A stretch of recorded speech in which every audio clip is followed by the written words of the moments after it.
Ay ng 2 cards here for Virgo, please. Possible na mga paparating for Virgo. Tingnan natin. Possible na paparating for Virgo, please. Anong mga possible? Ang madulas kasi yung mga cards natin eh, no?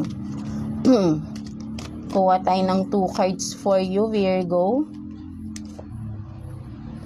Let's see, ano kayang mga possible na paparating sa inyo mga Virgo. So, the Hierophant, and then,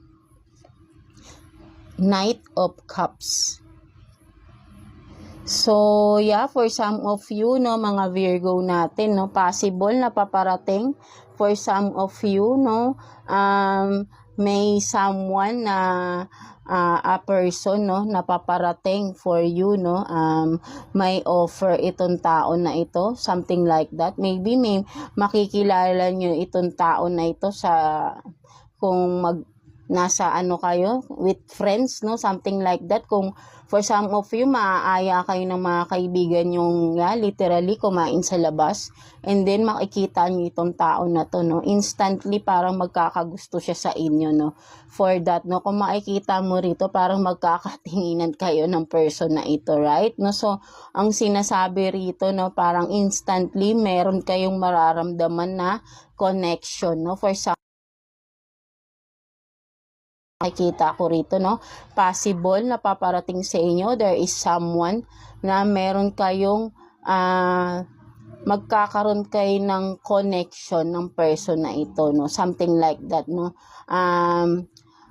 sabihin natin na romantic relationship, no, something, hindi nyo pa to nakikilala, no, so makikilala nyo pa lang to, so ito ang talaga yung sinasabi nga natin, no, possible na paparating. So, merong person dito na makikilala,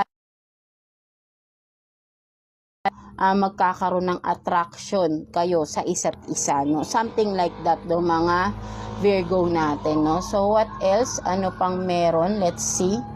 Kuha pa tayo. Possible na paparating sa mga Virgo natin. Let's see. Ano pang meron? Possible na paparating for you, Virgo. Let's see. Ano pa? Kuha tayo ng 2 cards here for Virgo. Possible na paparating for you, mga Virgo natin. So, you have this 3 of Pentacles and then Knight of